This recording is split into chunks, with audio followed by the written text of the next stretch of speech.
하나님 말씀 마가복음 14장 3절에서 9절까지 말씀입니다. Mark chapter 14 verse 3 to 9입니다. 신약 성경 79페이지에 있고요. 마가복음 14장 3절에서 9절까지 말씀입니다. 우리도 찾으신 줄 알고 한 절씩 교독하도록 하겠습니다. 예수께서 베다니 나병 환자 시몬의 집에서 식사하실 때에 한 여자가 매우 값진 향유 곧 순전한 나드 한 옥합을 가지고 와서 그 옥합을 깨트려 예수의 머리에 부으니 어떤 사람들이 화를 내어 서로 말하되 어찌하여 이 향유를 허비하는가. 이 향유를 300데나리온 이상에 팔아 가난한 자들에게 줄 수 있겠도다 하며 그 여자를 책망하는지라. 예수께서 이르시되 가만두라. 너희가 어찌하여 그를 괴롭게 하느냐. 그가 내게 좋은 일을 하였느니라. 가난한 자들은 항상 너희와 함께 있으니 아무 때라도 원하는 대로 도울 수 있거니와 나는 너희와 항상 함께 있지 아니하리라.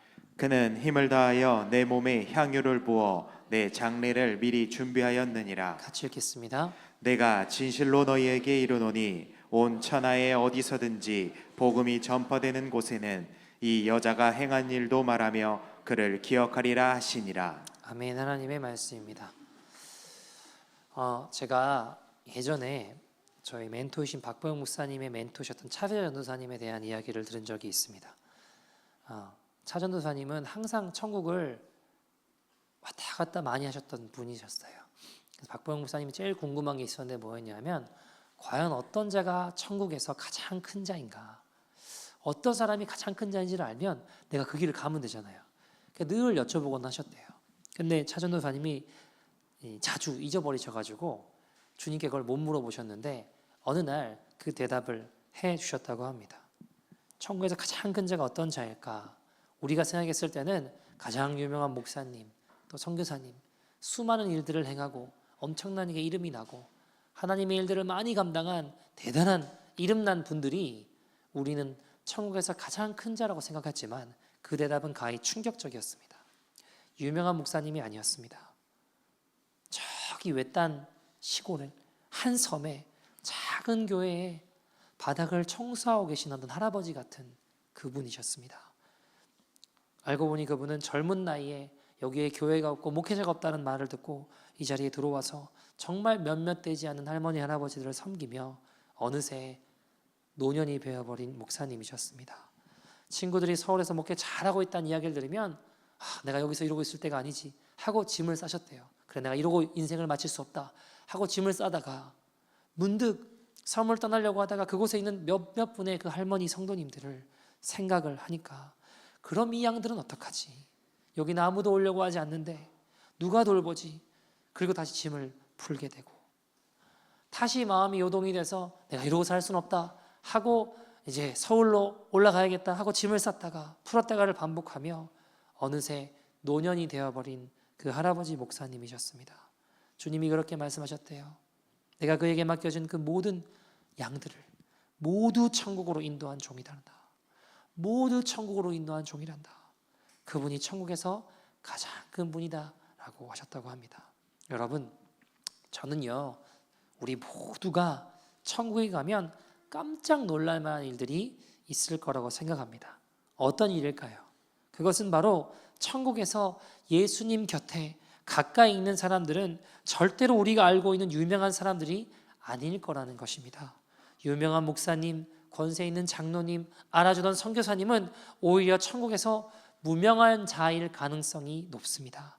오히려 이름도 없이 빛도 없이 섬기던 무명의 성도님들, 겸손하게 주방에서 섬기던 성도님들, 말없이 교회 화장실을 청소하던 그 성도님이 예수님 가장 가까이에 찬송 부르는 곳이 바로 천국임을 저는 믿습니다.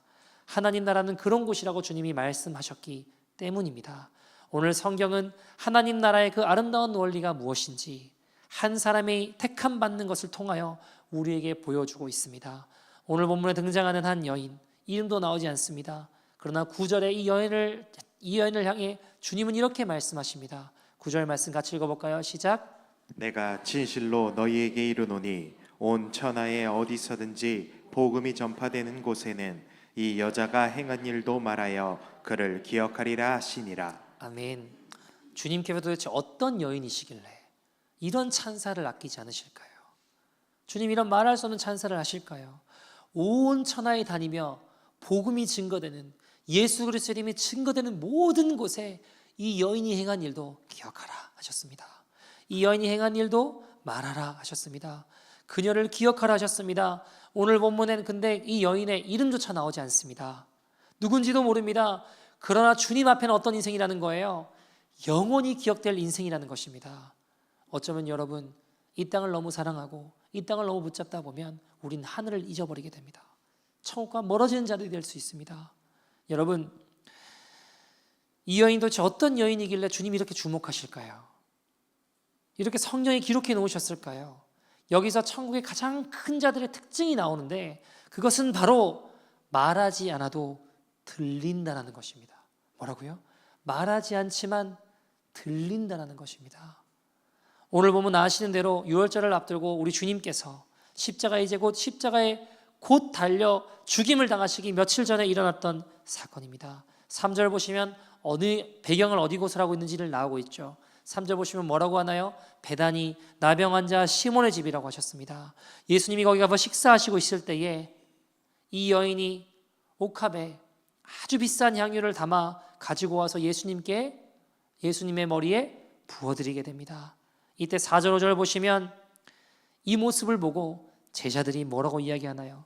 왜 이 비싼 것을 허비하냐고 4절 5절 보시면 막 야단칩니다. 이때 이 모습을 본 제자들이 막 야단을 쳐요. 여러분, 제가 만약 이 책망을 들은 이 여인이라고 한다면 어땠을까라고 생각해 봤습니다. 여러 가지 마음에 복잡한 생각들이 들었을 것 같아요. 나는 자격이 안 되나 보다. 나는 도움이 안 되나 보다. 내가 무능한가 보다. 내가 옥합을 깨트렸는데 이게 그렇게 혼날 일인가? 저였다면 이런 생각이 들었을 것 같아요. 이런 마음이 들면 사람이 어떻게 되죠? 낙심하게 됩니다. 나는 최선을 다해 주님 섬기려고 하는데 혼나면 어떨까요? 있는 열 정도 식어요. 괜히 더는 못 가겠다고, 더는 하지 못하겠다는 마음이 생깁니다. 괜히 열등감이 찾아오고요. 비교의식이 싹트기 시작합니다. 그러나 여인은 잠잠히 어떻게 하세요? 아무 말 대꾸하지 않아요. 그리고 하던 일을 끝까지 계속합니다. 예수님께서 여인의 편을 드셔서 6절에 보시면 이 여인을 야단치지 말라고 이야기하십니다. 뭐라고 하시나요? 가만히 둬라. 여자를 괴롭게 하지 말라. 그가 내게 좋은 일을 하고 있다. 8절에 이 일은 예수님의 죽음을 예비한 일이다. 내 장례를 미리 준비하는 일이다. 십자가에 달려 죽으실 예수님을 예비한 일임을 알려주고 계십니다. 여러분, 신기한 게 뭔지 아세요?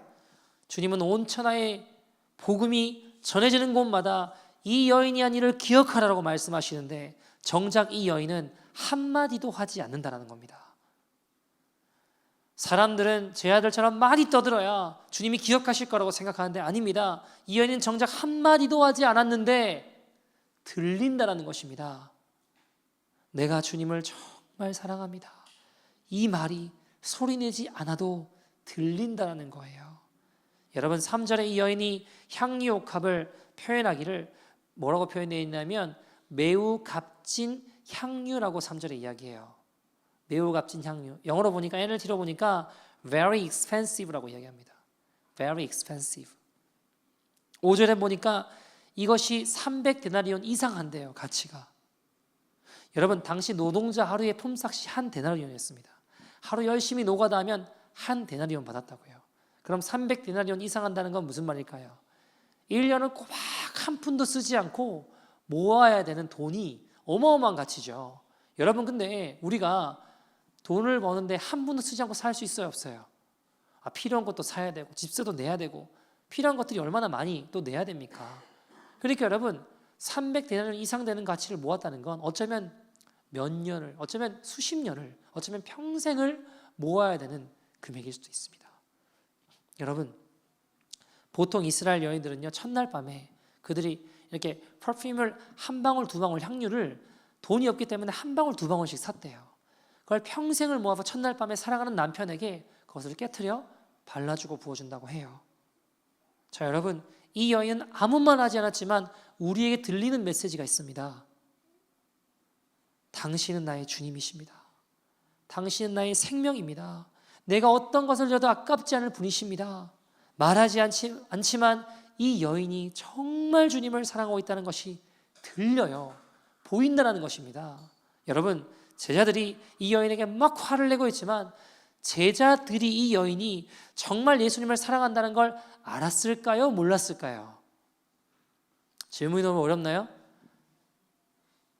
자기 평생을 모은 향유를 깨뜨려 예수님께 부어드린 이 여인을 보면서 제자들은 화를 내고 있지만 이 여인이 정말 예수님을 사랑하고 있다는 걸 알았을까요? 몰랐을까요? 알죠, 여러분. 세상에 돈이 중요한지 모르는 사람은 없습니다. 그 비싼 것을 예수님께 부어드린다는 말은 저 여인은 진짜로 주님을 사랑하는 사람이구나 당연히 알았겠죠. 여러분, 무엇이 그리스도인으로 하여금 제자가 되게 하느냐? 우리가 왜 예수님을 따라가게 만드는가? 하나입니다. 그분이 우리를 얼마나 사랑하셨는지를 알기 때문입니다. 당신의 하나뿐인 목숨을 우리를 위해 내어주신 그 나같이 더러운 죄인을 위해서 당신의 목숨을 내어주셨다는 걸 알기에, 그래서 여러분, 그 사랑을 아는 자만이 주님을 사랑하고 주님을 쫓아가게 될 줄 믿습니다. 주님을 사랑하지 않고서는 절대 주님을 따라갈 수 없습니다. 주님을 신뢰함 없이는 절대로 그분을 닮아갈 수 없다라는 겁니다. 주님의 십자가 사랑을 아는 자들만이 나를 십자가에 못 박고 죄를 버립니다. 주님의 사랑이 더 크기에 그 사랑을 경험한 자들은 죄를 끊어냅니다. 죄를 돌아섭니다. 죄의 향기를 쫓아 나아가지 않습니다. 왜요? 주님의 사랑이 더 크니까. 이런 죄 있는 나 같은 자를 위해 주님이 당신의 목숨을 내셨으니까. 여러분, 이 여인을 통해 우리가 알 수 있는 게 뭘까요? 주님을 사랑하는 자는 말하지 않습니다. 그러나 들리는 자들입니다. 주님을 사랑하는 자들은 떠드는 자들이 아니라 삶을 살아가는 자들입니다. 사랑하는 여러분, 삶으로 말하십시오.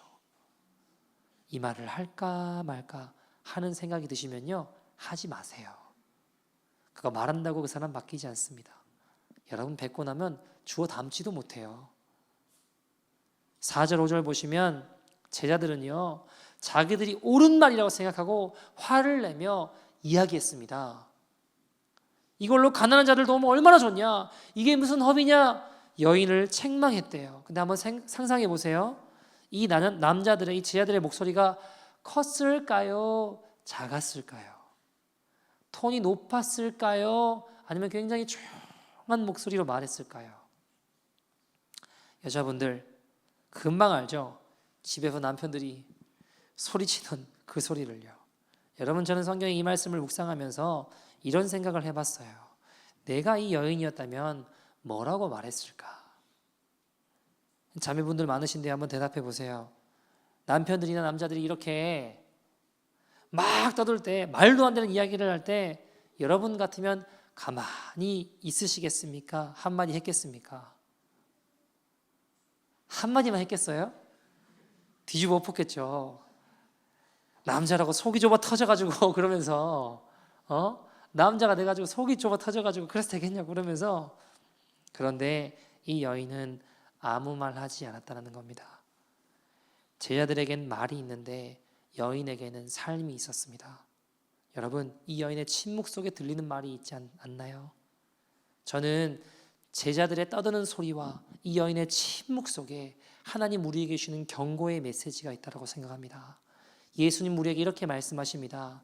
너희도 이런 상황에서 말하지 않는 그 자리에 머물러 줄 수 있겠느냐? 화가 나서 한마디 하고 싶은 그 현장에서 그리스도 하나님의 영광을 위해서 너희도 잠잠해질 수 있겠느냐는 겁니다. 나를 위하여 말로 싸워서 그들을 이기려고 하지 말고 지는 자리에 들어가서 잠잠히 머물러 줄 수 있는 그리스도인이 되어줄 수 없겠느냐? 주님은 십자가에서 침묵하셨습니다. 그리고 죽음으로 구원을 이루셨습니다. 제가 이번에 케냐 출카나에 가서 만난 현지인 목사님 중에 가브리엘이라는 목사님이 계십니다. 이분은 원래 목회하시던 곳에서 목회하시는 곳이 있었어요. 그런데 북쪽에 교회가 없다는 이야기를 듣고 강성현 선교사님이 목회자 몇 명을 추려가지고 북쪽으로 전도 여행을 갔습니다. 며칠 전도를 하며 마을을 돌고 쭉 지내보고 난 다음에 야, 이 북쪽에 교회가 없다. 이것을 개척하러 올 사람의 필요함을 느끼고 누가 이 자리에 오겠느냐라고 이야기를 하니까 아무도 안 온다는 거예요. 아무도 손을 들지 않는다는 겁니다. 그때 가브리엘 목사님이 본인이 그쪽으로 가겠다고 본인 사역지를 다른 사람에게 넘겨주고 여기 복음 전할 자가 없다라는 이야기를 듣고 본인이 그쪽으로 가게 되었습니다. 그 나리오코토메라는 이 마을에 복음을 전하고 교회를 개척했어요. 근데 원래 그 지역은 그 캐톨릭 교회가 있던 지역입니다. 스페인 신부가 와서 거기에 캐톨릭 교회를 세운 지역이죠. 근데 이제 이 캐톨릭 신부가 얼마나 방해하냐면 말도 못해요. 이 사람이 캐톨릭 신부는요 그 마을의 반대쪽 편에 높은 쪽에 터를 잡고 아예 성을 쌓아놨어요. 그 안에 경비행장도 있고 경비행기도 있어요. 비행기 타고 다니고 와이너리에서 막 와인 술 만들고 있고 풍족하게 모든 것들 누리고 있죠. 마을에 잘 내려오지도 않아요. 그 스페인 신부는.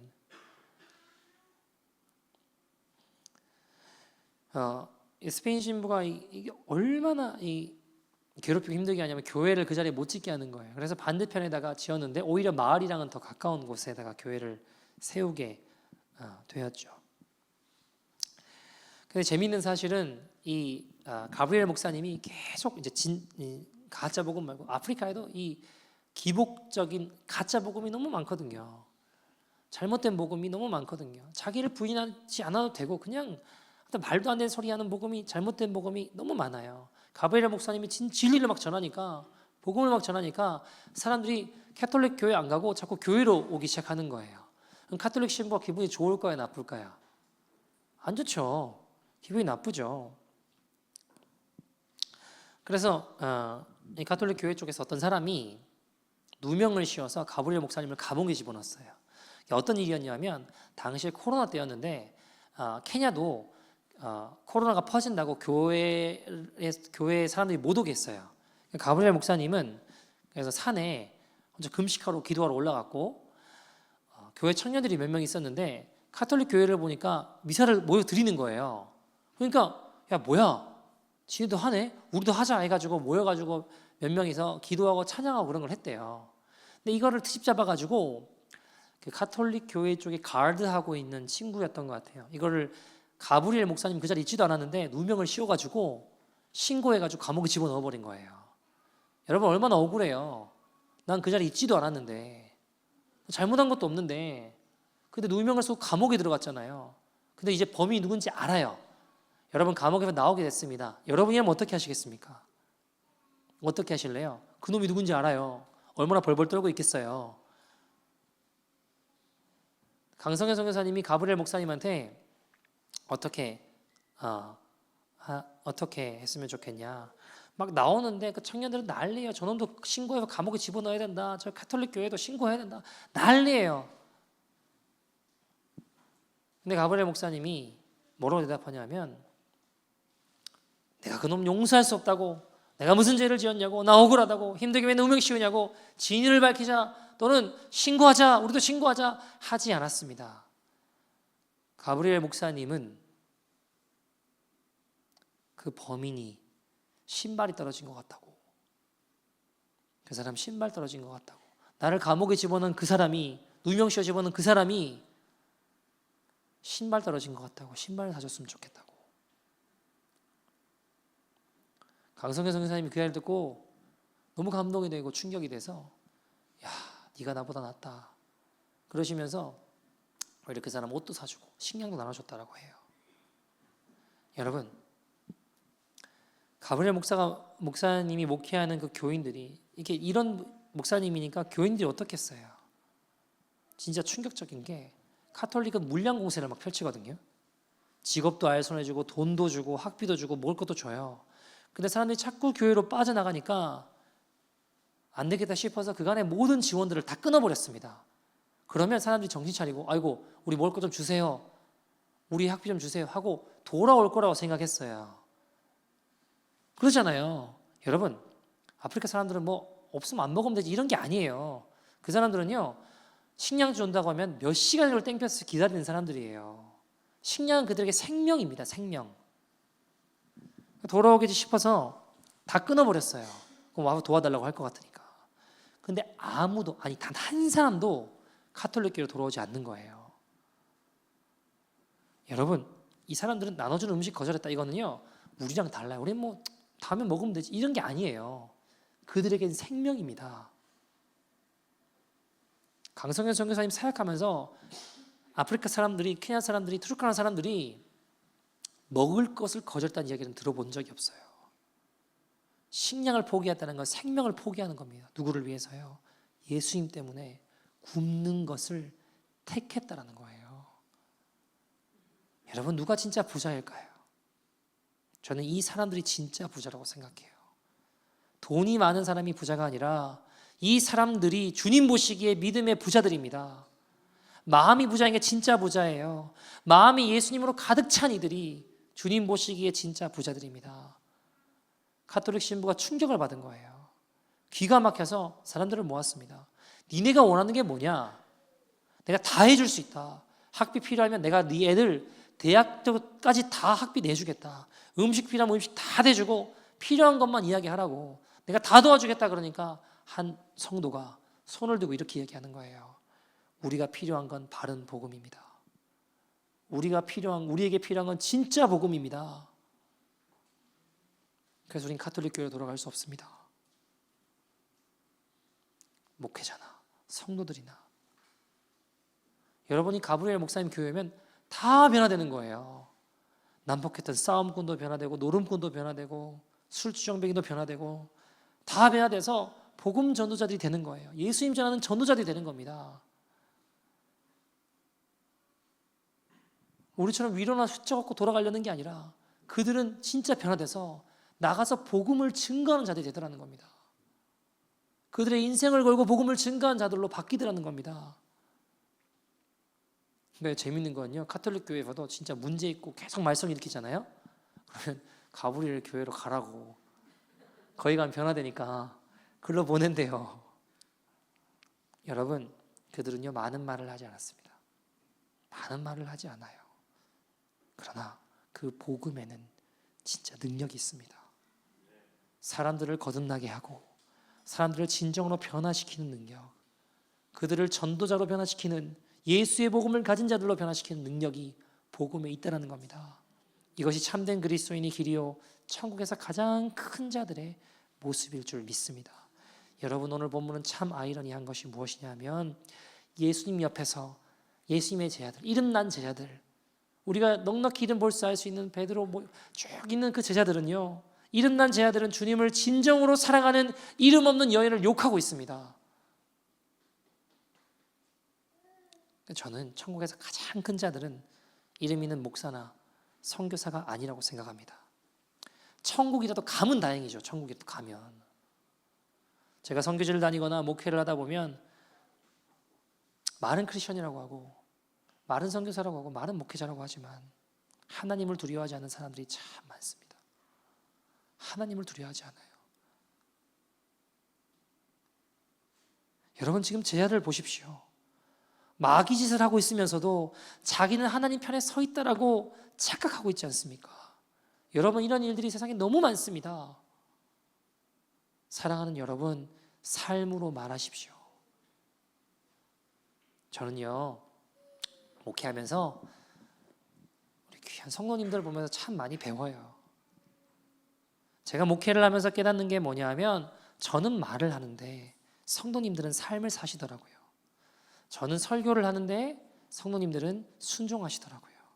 저는 하나님을 향한 지식이 있었는데 성도님들은 하나님을 향한 정성이 있더라고요. 제가 그때 깨달았어요. 아, 목회자라고 해서 절대 주님을 더 사랑하는 것이 아니라는 걸 깨달았습니다. 신분이 주님을 더 사랑하게 만들지 않는다는 것을 깨달았습니다.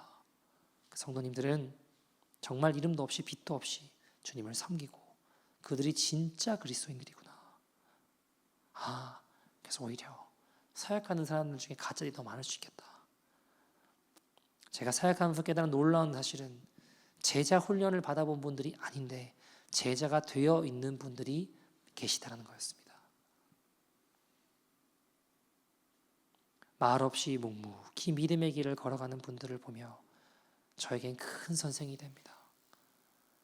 말하지 않지만 자기의 고집을, 죄악된 습관을, 비난을 내뱉고 싶은 것들을 참으며 자신을 십자가에 못 박으며 하나님 기뻐하신 일을 향해 복음을 증거하는 그분들의 모습을 보면서 오히려 저에게 큰 선생이 되는 것들을 많이 봅니다. 그들이 하늘나라의 가장 큰 자들입니다. 그 믿음의 인생이 저와 여러분 되기를 소원합니다. 한 이야기라고 말씀을 마치죠. 제가 이번에 케냐의 추르카나라는 지역을 위주로 이번에 좀 다녔는데요. 그곳에 어떤 몇몇 마을들을 다녔는데 다니고 복음을 전하고 예배를 인도하고 그중에 가장 열악했던 곳 중에 하나가 여러분 북쪽으로 갈수록 문명 혜택을 잘 못 받아요. 교육도 못 받고 먹을 것도 없을 뿐더러 강성현 선교사님이 굿피플이라고 하는 NGO 단체도 같이 하시거든요. 거기 아이들을 연결시켜서 후원을 해요. 아이들 학교 교육받을 수 있게. 근데 이번에 알게 된 게 학교 수준도 너무 떨어지니까요. 고등학생인데 ABCD를 못 쓰더라고요. 학교 보내면 될 줄 알았어요. 선생님도 문제고 하면 다 엉망진창입니다. 제가 보니까 학교 가면 ABCD 써놓고 뺏겨 쓰라고 해요. 말 안 들으면 두들겨 패고 학교 오지 말라 그러면 걔 못 와요. 이게 아무튼 막 말도 안 되는 상황들이 너무 많아요. 북쪽으로 갈수록 더 심각하죠. 로리타라는 국경 지역의 마을에 갔는데 옷도 잘 안 입고 다녀요. 여자들이 가슴 다 내놓고 겨우 밑에만 남자들과 여자들과 조금 가리고 다니고 이게 뭐 구석기 시대인가 온막 같은 데 사는데 막 염소 대소변이 옆에 다 떨어져 있고요. 모래바람이 너무 부는데 제가 선글라스를 껴도 이게 막 감당이 안 되더라고요. 막 눈을 못 뜨겠더라고요. 자꾸 들어와요.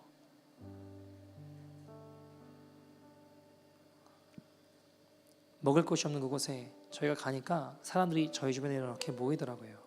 입을 옷이 없으니 겨우 밑에만 가리는 정도인데 어린아이들은 옷도 안 입어요. 다 벗고 다니고 잘 씻지도 않고 대소변 아무 때나 보는 마을입니다. 문명의 혜택 거의 받은 적이 없으니까 마을에 학교도 교회도 없죠. 제가 이 마을에 가브리엘 목사님과 같이 갔는데 제자들이 있거든요. 좀 이 마을에 교회를 세워야겠다. 이 마을에 좀 학교를 세워야겠다. 그런 마음이 많이 들었어요. 그래서 그쪽으로 또 진행을 할 텐데 교회와 학교에 양식을 나눠주고 복음과 교육을 담당했으면 좋겠다라는 생각들이 좀 들었습니다. 우물 파야 될 것도 참 많고요. 근데 이 로리타라는 마을은요 어떤 마을이냐면 끊임없이 전쟁이 일어나는 마을입니다. 밑에 마을에서 올라왔다가 염소 치다가 염소 한 마리 훔쳐가잖아요. 그걸로 서로 죽여요. 전쟁이 일어나요. 수십 년 동안 그렇게 살아왔어요. 사람 죽이는 건 일도 아니에요. 여러분 아이들이 염소를 치는데 총을 들고 다녀요. 총을. 사진도 있는 것 같은데 어쨌든 보면 염소 치면서 총 들고 다녀요. 왜요? 누가 훔쳐가면 바로 죽여야 되니까. 바로 전쟁이 일어나거든요. 얼마나 끔찍하고 무서운 마을인가 보니까요. 거기 마을을 가려면 국경수비대를 2군데를 지나가야 돼요. 경찰서를 1군데 지나가야 돼요. 여러분이 경찰서 그러면 우리가 생각하는 그런 데가 아니에요. 우리가 생각하는 그런 국경수비대 그러면 뭐 건물 있고 그런 게 아니에요. 물론 그 부족 사람들이 사는 그 뭐 나무 볏집으로 된 집보다는 낫죠. 그러나 여러분 이게 거기 군인들이 발령 나잖아요. 그럼 무서워서 알거든요. 이게 얼마나 전쟁판인지. 이쪽으로 발령이 나면 군인을 관둬요. 안 가요. 죽을까봐 무서워서. 로리티라는 마을 전에 들어오기 직전에 병원이 원래 하나 있었거든요. 제가 지나가면서 봤어요. 건물이 이렇게. 근데 폐쇄됐거든요. 거기가 아무도 가지 않아요. 왜 그런가 보니까 그 전에 그 마을 그쪽에 늘 전쟁터니까 죽고 죽이다가 거기서도 그 당시에 200명이가 죽었대요. 국경수비대 부대장이 그 자리에서 죽었답니다.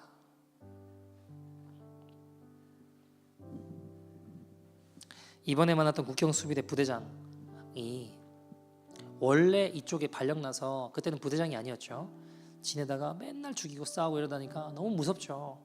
다른 지역으로 발령이 났대요. 너무 좋았겠죠.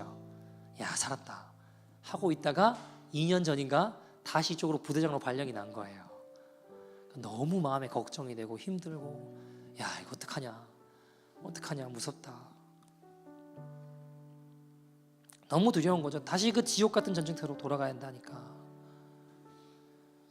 발령을 받고 막상 왔는데요, 놀라운 일이 벌어지는데, 내가 전에 왔던 곳이 맞나 싶을 만큼 모든 것이 다 바뀌는 거예요. 내가 전에 있던 마을이 맞나 싶을 만큼 이상하게 너무 평화로운 겁니다. 정확하게 2년 전부터 마을의 모든 분위기가 바뀌어가기 시작했습니다. 서로 미워하고 죽고 죽이고 전쟁하던 분위기가 서로 참고 용서하고 싸우지 않고 비난하지 않고 새로운 마을이 되어가는 거예요. 여러분, 어떻게 된 걸까요? 딱 시점이 누구냐면 2년 전에 가브리엘 목사님이 정확히 2년 전부터 이곳에 주님이 복음을 전하라고 하셔가지고, 평화의 복음을 전하라고 하셔가지고 2년 전에 이곳으로 들어온 거예요. 전쟁터로 아무도 주목하지 않는 이곳에 주님 복음 전하는 감동 주셔서 혼자 이 북쪽 이 국경지대에 전쟁터에 올라온 겁니다.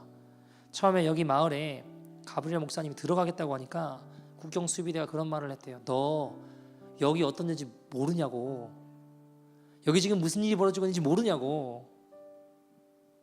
가브리엘 목사님이 안다고, 주님 복음 전하라고 하셨다고. 들어가겠다 그러니까 들어가게 나중에 허락을 해주면서 그런 말을 하더래요. 들어가면 죽는 건 당연하니까 만약 네가 살아서 돌아온다면 주님께 감사하라고, 하나님께 감사하라고. 국경수비대 군인이 그런 말을 하더래요. 그러니까 계속 들어가서 복음을 전했습니다. 그러니까 복음이 들어가니까 점점 그들이 변화되는 거예요. 평화롭게 마을이 바뀌어가기 시작하는 거예요. 지금은요, 전쟁의 분위기가 거의 없어요. 제가 올라가던 길에도 제가 왔던 지난주에 어떤 투르카나 청년이 이티오피아 마을에 소 한 마리 훔쳐가려다가 잡혀서 총 맞아 죽었다고 하더라고요. 분위기가 안 좋대요.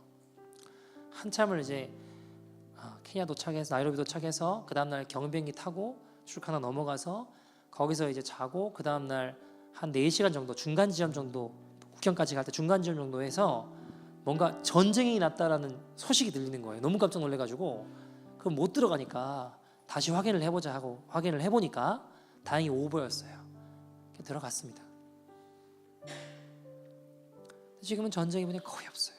사람들이 이제 그 마을 사람들은 총도 잘 보이지가 않아요. 심지어 여러분, 이 로티라라는 마을은 부족이 북에서 이제 이티오피아 부족들이 투르카나가 싸움 걸었다, 양훔쳐 가려고 했다, 염소하려고 했다 해가지고 전쟁으로 총 들고 내려오잖아요. 동참하라고 하면 동참 안 하겠다는, 우리 안 싸우겠다는 거예요. 우리가 피해 입었고 우리가 어려움 겪었지만 우리 이제 싸우지 않아, 우리 죽이지 않을 거야. 원래 이런 일 생기면 총 들고 전쟁하러 내려오면서 다 같이 동참해요. 근데 로티라 마을 사람들은 그 전쟁에 참여하지 않겠다는 거예요. 거절하는 거예요. 이제 싸우지 않을 거야, 이렇게 가져온 거예요. 여러분, 죄송한 표현이지만 미개해 보여요. 구석시대 사람 같아요. 문명의 혜택도 못 받았어요. 근데 그들이 복음을 듣고 복음을 경험하니까 어떻게 돼요? 완전히 다른 마을이 되는, 완전히 다른 사람이 되는 거예요. 여러분, 그들이 우리보다 성경을 많이 할까요? 교육을 많이 받았을까? 아니요. 예수 그리스도의 십자가 복음 하나 들었는데 그들은 모든 인생이 바뀝니다. 이 출발은 한 명의 무명의 가브리엘이라고 하는 아무도 알아주지 않는 그 그리스도인이 그 말에 들어가니까 가장 무섭고 두려운 전쟁통이었던 곳이 평화로운 마을로 바뀌게 되었습니다. 여러분, 복음엔 진짜 능력이 있습니다. 진짜 복음은 반드시 사람을 거듭나게 하고 변화시킵니다. 아무리 억울하고 무슨 대가를 지불하더라도 주님 걸어가신 길을 따라걷게 만듭니다. 여러분, 가브리엘 목사님에게 다 아픔이 있어요. 여러분, 아프리카 사람들은 자녀를 굉장히 많이 낳거든요. 그게 축복이라고 생각해요. 여기도 아프리카 사람들은 뭐 아이들 많이 낳잖아요. 근데 이 가정은 유산을 내보냈어요. 근데 제가 이게 그럴 법도 한 게, 이게 포장도로가 아니잖아요. 막 길이 엉망진창이거든요. 막 쿵덕쿵덕거리면 차를 타고 가는데 쉽지 않아요. 근데 이 친구는 오토바이 타고 아내를 뒤에다가 해가지고 막 쿵덕쿵덕거리면서 가는데 몸이 버티겠냐고요. 뱃속의 아이가 어떻게 버티겠습니까? 가브리엘 목사님은요, 로티나 마을에 전쟁으로 부모를 잃은 고아된 아이들을 데려와 키워요. 인생에 여러 가지 어려움이 있습니다. 이번에 새롭게 임신을 했는데 제가 물어봤어요. 유산을 많이 했다고 들었다. 많이 힘들었겠다고. 근데 가브리엘이 이렇게 얘기하더라고요. 세상 사람들은 근심과 슬픔에 쌓일 것 같다고. 그러나 나는 내게 1000명의 아이가 있다고 해도 주님 앞에 설 때는 나 혼자 서기 때문에 난 낙심하지 않는다. 내게 1000명의 아이가 있다고 해도 주님 앞에 설 때 난 혼자 따로 선다고. 난 낙심하지 않는다고. 난 그때를 바라보면서 산다고. 그래서 낙심하고 좌절하지 않는다고 믿음의 고백을 하는 것을 보았습니다. 여러분, 아픔이 있지만 그는 말없이 묵묵히 믿음의 길을 걸어갑니다.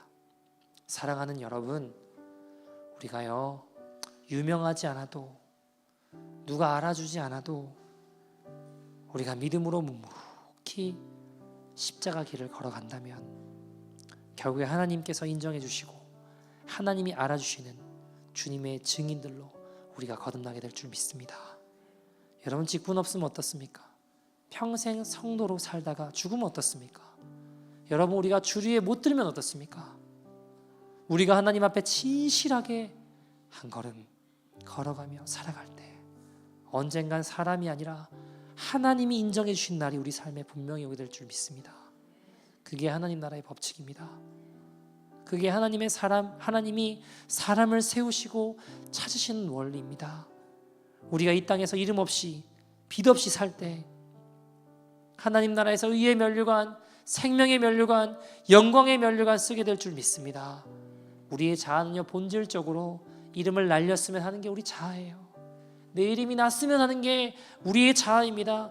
사람들이 주목해 줬으면 좋겠는 게 우리의 원함입니다. 그러나 우리가 주님 사랑하는 마음으로 오늘 본문의 한 무명의 이 여인처럼, 그리스도인처럼 걸어갈 때에 여러분, 하나님이 우리를 높여주십니다. 내가 아무리 내 자신을 가리려고 해도 하나님이 나를 보석처럼 높게 들어주신 날이 올 것입니다. 그것이 하나님의 나라이기 때문입니다. 자기 의를 드러내는 자리에서 겸허하게 내려오고, 혹은 그렇지 못해서 열등감에 자학하는 자리에서 일어나 묵묵히 우리가 주님을 따를 수 있어야 됩니다. 여러분, 때로는요, 서글프고 슬프고 이해 안 가는 시간들을 살 때가 있지만 끝까지 우리가 주님의 발자국을 따라갈 때 언젠가 가장 주님의 나라에 합당한 주의 백성으로 변화되어 있는 우리 자신을 발견하게 될 줄 믿습니다. 우리 함께 이 찬양하고 기도했으면 좋겠는데요. 나의 평생에 오직 주님만 사랑하리. 주님 품 안의 아이와 같이 말하지 않지만 주님 사랑하는 것이 들릴 수 있는 믿음의 인생.